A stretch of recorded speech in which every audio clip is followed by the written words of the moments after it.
Hello बच्चों। तो कैसे हैं आप लोग? उम्मीद करते हैं अच्छे होंगे। तो स्वागत है मेरे YouTube channel Vinayaka learn education से। आज से हम लोग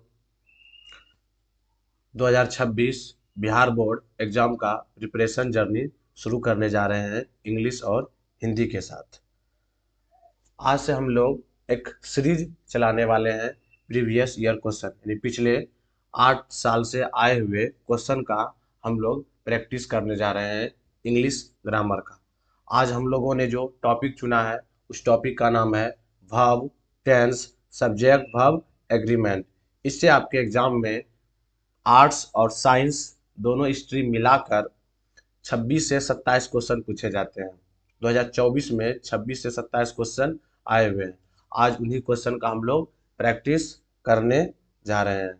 अगर मेरे चैनल पर आप नए हैं तो मेरे चैनल को सब्सक्राइब कर लीजिए, लाइक कीजिए और अपने दोस्तों में शेयर कीजिए ताकि उसको भी सही डायरेक्शन मिल सके। और आज हम लोग, और सबसे इम्पोर्टेंट बात यह है कि आप लोग जो ये क्लास देख रहे हैं तो आप कॉपी और पेन साथ में लेकर बैठिए और जो इम्पोर्टेंट पॉइंट लगे उसको कॉपी में नोट कीजिए।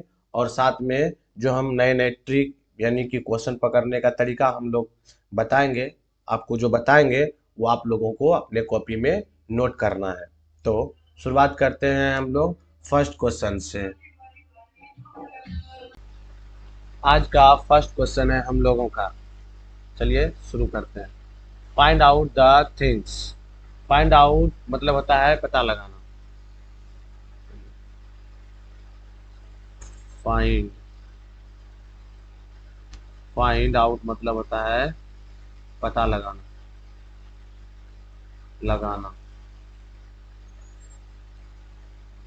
हमारा जो ऑप्शन दिया हुआ है डिस्कार्ड। डिस्कार्ड का मतलब होता है त्यागना,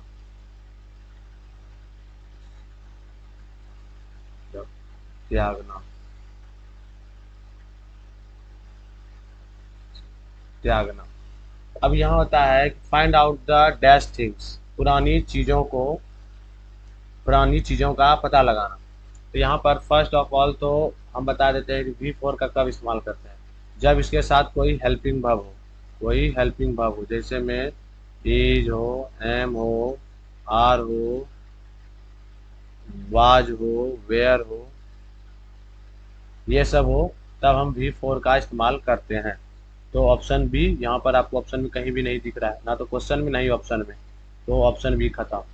विल डिस्कार्ड यानी कि विल के साथ वर्ब का फर्स्ट फॉर्म हम लगाते हैं। लेकिन जब यहाँ आप देखिएगा ये सेंटेंस आपका इम्परेटिव सेंटेंस है।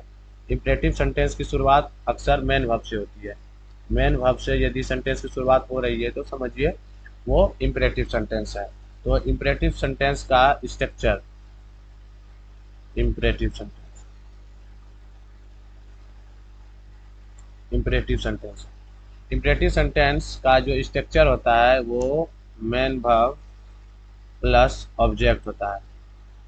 ऑब्जेक्ट यहाँ पर थिंग्स है और थिंग्स एक नाउन है और नाउन की विशेषता को बताने के लिए एडजेक्टिव आता है। और हम आप लोग को बता दें कि वर्ब का थर्ड फॉर्म जो पार्टिसिपल होता है, सिंपल होता है, ये एडजेक्टिव के रूप में भी कार्य करता है। तो इसलिए इसमें से चार ऑप्शन में आपका डी ऑप्शन जो है वो वर्ब का थर्ड फॉर्म है, इसलिए यहाँ पर ऑप्शन डी इसका करेक्ट आंसर है। उम्मीद करते हैं समझ में आ गया होगा फर्स्ट क्वेश्चन। हम लोग आते हैं सेकेंड क्वेश्चन पर। सेकेंड क्वेश्चन, इसमें आपको हम ट्रिक देते हैं। यदि कभी आपको सेंटेंस में डू, डज, डिड दिख जाए तो हमेशा वर्ब का फर्स्ट फॉर्म दीजिएगा। इसमें ढूंढते हैं वर्ब का फर्स्ट फॉर्म कौन है, तो वर्ब का first form option A, answer. Their idea of a holiday dash at a resort. देखिए ज़्यादातर बच्चों का होता क्या है कि वो क्वेश्चन का मीनिंग नहीं निकाल पाता है, जिसके कारण वो आंसर नहीं दे पाता। तो हम लोग यहाँ ज़्यादातर जो क्वेश्चन सॉल्व करने वाले हैं वो बिना हिंदी मीनिंग निकाले हुए, तो ऑप्शन से इसको एलिमिनेट करके। फर्स्ट ऑप्शन हम आपको बताए थे कि यदि सेंटेंस में इज रहता है एम हो, आर हो, तो इसके साथ या तो वर्ब का फोर्थ फॉर्म या तो वर्ब का थर्ड फॉर्म आता है।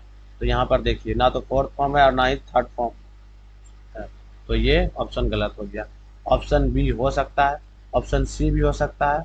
अब ये डी नंबर क्यों नहीं होगा, क्योंकि टू के बाद वर्ब का फर्स्ट फॉर्म होता है, इसलिए ऑप्शन डी भी नहीं होगा। बच गया ऑप्शन बी, ऑप्शन सी। अब जब इसके साथ थर्ड फॉर्म आता है तो वो पेसिव को दर्शाता है, पैसिव को, और फोर्थ फॉर्म आता है तो एक्टिव को। सेंटेंस एक्टिव में है, तो पैसिव मतलब जब कर्ता खुद काम ना करके किसी और से करवाता है तब वहाँ पैसिव वाला बात होता है, लेकिन कर्ता अगर खुद काम करता है उसमें एक्टिव वाली बात होती है। तो यहाँ पर उनके आराम करने का जो विचार था छुट्टियों में, वो खुद का था ना कि किसी और का, इसलिए ऑप्शन 20 में करेक्ट आंसर होगा, ना कि डी, सॉरी सी। आते हैं हम लोग फोर्थ क्वेश्चन पर। द पुलिस डैश थीप, यहाँ पे एक रूल काम करता है, वो रूल दिखाते हैं। कुछ नाउन्स दिखने में सिंगुलर परंतु व्यवहार में प्लूरल होते हैं, इसलिए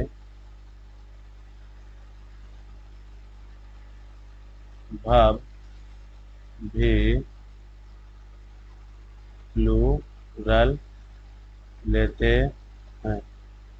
तो ये कुछ नाउन्स कौन कौन है वो हम नीचे लिखते हैं। फर्स्ट है केटल, केटल, कैटल। सेकेंड है cavalry, infantry, peasantry, peasantry, gentry, poultry, people, police, police, children, children. इन ये सब वर्ड आप लोग कॉपी में नोट कर लीजिएगा। ये सब ऐसे वर्ड हैं जो दिखने में तो सिंगुलर होते हैं परंतु व्यवहार में प्लूरल होते हैं, इसलिए इनके साथ वर्ब भी हम प्लूरल लगाते हैं। तो यहाँ पर आप देखिएगा, सबसे पहले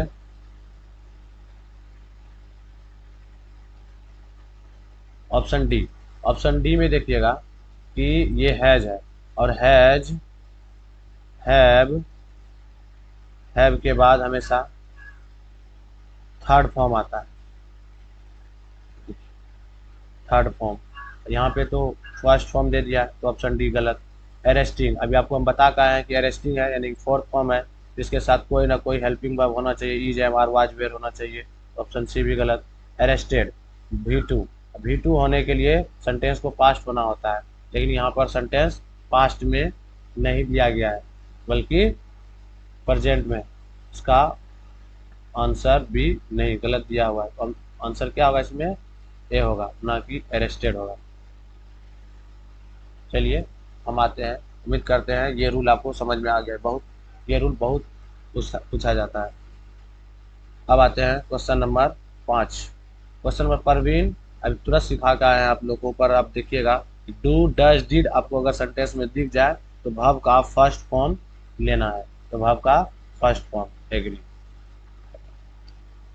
अब आते हैं क्वेश्चन नंबर 6। मोती ऑलवेज, यदि आपको सेंटेंस में daily, every, daily, every, always ये दिख जाए तो सेंटेंस प्रेजेंट, प्रेजेंट इंडेफिनिट में होता है। इंडेफिनिट टेंस में होता है। प्रेजेंट इंडेफिनिट का यानी कि V1 या तो V5। V1 जब सब्जेक्ट प्लूरल हो, V5 जब सब्जेक्ट सिंगुलर हो।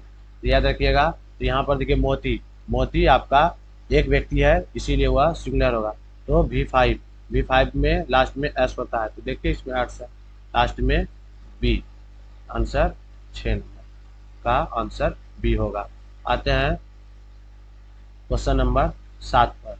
ये क्वेश्चन नंबर 7 है। तो अगर ये नोट करना चाहते हैं नोट कर लीजिए, नहीं तो स्क्रीन शॉट लेना है तो स्क्रीन शॉट ले लीजिए। हम लोग इसको क्वेश्चन नंबर 7 में हम लोग देखेंगे। इसमें if you invite me I dash certainly come. यदि तुम मुझे इनवाइट करते, मतलब मुझे बुलाते, तो मैं निश्चित तौर पर आता। इसका मतलब हो गया, इसमें हम ये देखिए शैल, माइट, वुड हैव और कुड। तो इसका सबसे पहले तो ये मॉडल है, ये भाव का मॉडल है। तो हम इसके बारे में सबसे पहले सीखते हैं कुड के बारे में। जो हमारा कुड है, ये कुड कैन का पास्ट रूप के रूप में प्रयोग करते हैं, कैन के पास्ट रूप में और नर्म निवेदन में। निवेदन ऑप्शन ये बी, ऑप्शन जो बी है इसमें थोड़ा सा मिस्टेक है। ऑप्शन बी में हैव नहीं होगा, सिर्फ वुड होगा। और ऑप्शन गलत दिया हुआ है, ऑप्शन सी दिया हुआ है, ऑप्शन बी होगा इसका वुड। वुड का प्रयोग हम विल के पास्ट रूप में करते हैं, विल के पास्ट रूप में करते हैं। दूसरा प्रयोग नर्म निवेदन में, नर्म निवेदन में।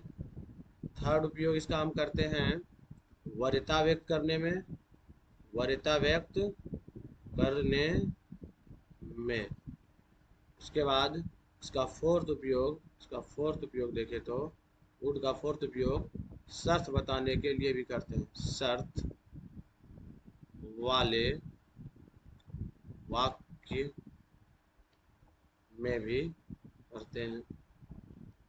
तो यहाँ पर देखिएगा कि क्वेश्चन में शर्त बताया जा रहा है कि यदि तुम मुझे इनवाइट करते, मतलब मुझे बुलाते, तो मैं निश्चित तौर पर आता। तो यहाँ पर कंडीशन है, यदि बुलाता तब मैं आता। तो यहाँ पर इसलिए इसका आंसर बी होगा वुड। माइट का प्रयोग हम बोल देते हैं, माइट का प्रयोग मे के पास्ट रूप में करते हैं और बहुत कम संभावना में और हिचकिचाहट के साथ अगर निवेदन करना हो तो वहाँ करते हैं। सेल का प्रयोग हम फ्यूचर बताने के लिए करते हैं। क्वेश्चन नंबर 8 में माई साइकिल डिड नॉट। देखिए यहाँ पर फिर डिड, हम आपको एक रूल सिखा दिए हैं कि क्वेश्चन में यदि डिड हो, डू हो, डज हो, तो इसका आंसर फर्स्ट फॉर्म होता है, वर्ब का फर्स्ट फॉर्म। इसमें आप देखिएगा तो ये V2 होता है, ये V2 है, ये आपका वर्ब का फिफ्थ फॉर्म है। तो ऑप्शन बी देखिए वर्ब का फर्स्ट फॉर्म, इसलिए आंसर बी हो जाएगा। चलिए इसमें आते हैं 9 नंबर। 9 नंबर में बोलता है कि we dash be quiet in the library. इसका ऑप्शन देखिएगा सेल। सेल का प्रयोग हम आपको बता देते हैं, ये फ्यूचर बताने के लिए किया जाता है, फ्यूचर बताने के लिए किया जाता है। नीड का प्रयोग हम जरूरत के सेंस में करते हैं, जरूरत के सेंस में करते हैं। मस्ट का प्रयोग हम निषेध, निषेध बाध्यता, निषेध बाध्यता, दृढ़ संकल्प को व्यक्त करने के लिए करते हैं, व्यक्त करने के लिए करते हैं। तो यहाँ पर आप देखिएगा क्या कह रहा है कि we dash be quiet in the library.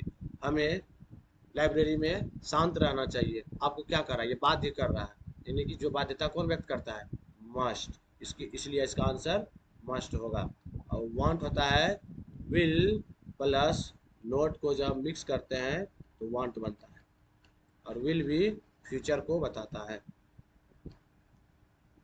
अगला क्वेश्चन है he said that he dash be there. तो हम आप लोग को बता दें, यदि सेंटेंस की शुरुआत पास्ट से हो, यदि सेंटेंस की शुरुआत पास्ट से हो तो आगे भी पास्ट ही होगा। तो यह देखिए यहाँ पर ये सेड है, यानी कि से का पास्ट रूप, से का V2 यानी V2 पास्ट बताता है, इसलिए यहाँ पर पास्ट बताने वाला वांट, कैन, नीड और वुड, तीनों में चारों में से कौन है? वांट वर्ब का फर्स्ट फॉर्म है, कैन भी प्रेजेंट को प्रदर्शित करता है, नीड भी प्रेजेंट को प्रदर्शित करता है, एक वुड है जो विल के पास्ट रूप में हम प्रयोग करते हैं, इसलिए इसका आंसर यहाँ पर वुड हो जाएगा। Okay, option A. आते हैं क्वेश्चन नंबर 11। क्वेश्चन 11 मतलब he dash not be there. जिसका क्वेश्चन है, देखिए इज का प्रयोग कब करते हैं? जब इसके बाद देखिए इज के बाद क्या क्या होना चाहिए? या तो वर्ब का फोर्थ फॉर्म होना चाहिए, या तो थर्ड फॉर्म होना चाहिए, नहीं तो एडजेक्टिव होना चाहिए, नहीं तो नाउन होना चाहिए। लेकिन यहाँ पर है क्या? वर्ब का फर्स्ट फॉर्म, इसलिए इज नहीं होगा। सेल क्या बताने के लिए? फ्यूचर को बताने के लिए हम इसका प्रयोग करते हैं। नीड जरूरत को बताने के लिए। तो यहाँ बोल रहा है he dash not be there, उसे वहाँ होने की जरूरत नहीं है, तो इसलिए यहाँ पर सेंस आ रहा है जरूरत का, इसलिए ऑप्शन सी सही आंसर होगा। चिकन एंड राइस, बिल्कुल। Question number 12। क्वेश्चन नंबर 12 में देखिए क्या है। क्वेश्चन नंबर 12 में है chicken and rice. Chicken and rice मतलब होता है कि जब दो नाउन एंड से जुड़ा हो और उसका मतलब एक के बिना दूसरा का कोई वैल्यू नहीं हो, उसको सिंगुलर माना जाता है। उसको क्या माना जाता है? सिंगुलर माना जाता है। यहाँ पर ऑप्शन ये गलत दिया हुआ है, यहाँ पर आर होना चाहिए था। तो देखिए जैसे हो गया, आपको हम ये पेयर लिखा देते हैं, कुछ पेयर याद रख लीजिएगा, आपके एग्जाम के दृष्टिकोण से बहुत ज्यादा इंपॉर्टेंट है, इसको नोट कर लीजिएगा, आपके एग्जाम में बहुत पूछता है। Bread and butter, butter and fish and rice, fish and rice. हम अपने बच्चों को ऑफलाइन में बताए हैं, इसको बहुत ज़्यादा इंपॉर्टेंट है। राइस एंड कड़ी, राइस एंड कड़ी, कड़ी, ये आपके एग्जाम के दृष्टिकोण से ये सब बहुत ज़्यादा इंपॉर्टेंट है। ये आपको अगर सुनिए, इसमें दो बात याद रखना है। यदि ये खाने के सेंस में इसका उपयोग किया जा रहा है तो ये सिंगुलर होता है, खाने के सेंस में। परंतु जब इसका प्रयोग हम बेचने या खरीदने के सेंस में करते हैं तो ये प्लूरल होता है, प्लूरल होता है जब इसका बाय या सेल के सेंस में प्रयोग किया जाए। तो यहाँ पर हम देखते हैं किसके सेंस में प्रयोग किया जा रहा है। यहाँ पर chicken and rice dish my favourite dish, यानी कि मतलब यहाँ पर खाने का सेंस दे रहा है। फेवरेट डिश कब होगा? जब वो खाएगा, ठीक। इसलिए ऑप्शन सी इसका करेक्ट आंसर होगा। उम्मीद करते हैं समझ में, ये नोट कर लीजिएगा। Neither of the two man, दो में से कोई नहीं। इसके लिए हम एक अलग रूल देखने वाले हैं। ये जो हम ऊपर लिखे थे इस बहुत ज़्यादा इंपॉर्टेंट है आपके एग्जाम के दृष्टिकोण से। तो देखिए ये 13 नंबर क्वेश्चन का सोल्यूशन हम कुछ प्रकार करते हैं। 13 नंबर क्वेश्चन का, यदि आपके साथ either each every one neither none, ये सब रहे, इसके बाद प्लस में ऑफ दिया रहे, ऑफ के बाद नाउन प्लूरल रहे, फिर भी वर्ब आपको सिंगुलर देना होता है। वर्ब क्या होगा? सिंगुलर होगा। तो यहाँ पर देखिए डन दिया है, यानी कि वर्ब का थर्ड फॉर्म। और आपको हम बता दें किसी भी मोडाल के साथ, यानी कि मोडाल शुड, में, ये सब आपका मोडाल है, इसके साथ हमेशा वर्ब का फर्स्ट फॉर्म आता है, इसलिए ऑप्शन डी खत्म, ऑप्शन सी खत्म। आपके पास हैव और हैज, और आपको हम बता दिए हैं कि वर्ब क्या होगा, सिंगुलर होगा। तो ये आप अच्छे से नोट कर लीजिए, बहुत ज़्यादा इंपॉर्टेंट है। तो option B is the correct answer. Question number 14, the bride and the bridegroom dash wearing similar colour. तो इसका आंसर देखिए, यहाँ पर दो व्यक्ति के बारे में बात कर रहा है। यहाँ पर रूल एंड से एक रूल और हम बताए थे, यदि दो नाउन एंड से जुड़ा हो और दोनों के साथ आर्टिकल का प्रयोग किया गया हो, दोनों के साथ किसका प्रयोग किया गया हो, आर्टिकल का प्रयोग किया गया हो, तो वो प्लूरल कंसीडर किए जाते हैं, इसलिए इसमें प्लूरल होगा। अब देखिए वाज, आपका वाज सिंगुलर होता है, हैज सिंगुलर होता है, हैव एक प्लूरल होता है, लेकिन हैव का एक ही कंडीशन है, इसके बाद वर्ब का थर्ड फॉर्म चाहिए। लेकिन यहाँ पर हम देख रहे हैं, यहाँ पर वर्ब का फोर्थ फॉर्म है, इसलिए ये हैव नहीं होगा। तो option C is the correct answer. अब यहाँ पर आप लोग के आते हैं, अगर सेंटेंस में आप लोग को हम बता दें, यदि सेंटेंस में नेक्स्ट दिया रहे, कम सून दिया रहे, नेक्स्ट सून, टुमोरो, टुमोरो दिया रहे, तो ये सब वर्ड फ्यूचर को प्रदर्शित करता है, फ्यूचर को प्रदर्शित करता है, जो विल और सेल प्लस V1 आएगा। यहाँ पर देखिए, यहाँ पर देखिए we are dash next week, और हाँ ये प्रदर्शित करता है, लेकिन आप लोग को हम यहाँ पर हम देख रहे हैं कि ऑप्शन देखने के बाद हमको बिल्कुल समझ में नहीं आ रहा है सर हम क्या लगाएं, फिर भी इसका आंसर करेक्ट है। इसका आंसर प्रेजेंट कॉन्टिन्यूअस टेंस होगा, क्योंकि प्रेजेंट कंटिन्यूअस टेंस भी फ्यूचर को प्रदर्शित करता है, नजदीक के फ्यूचर को प्रदर्शित करता है, इसलिए इसका answer option number C correct होगा।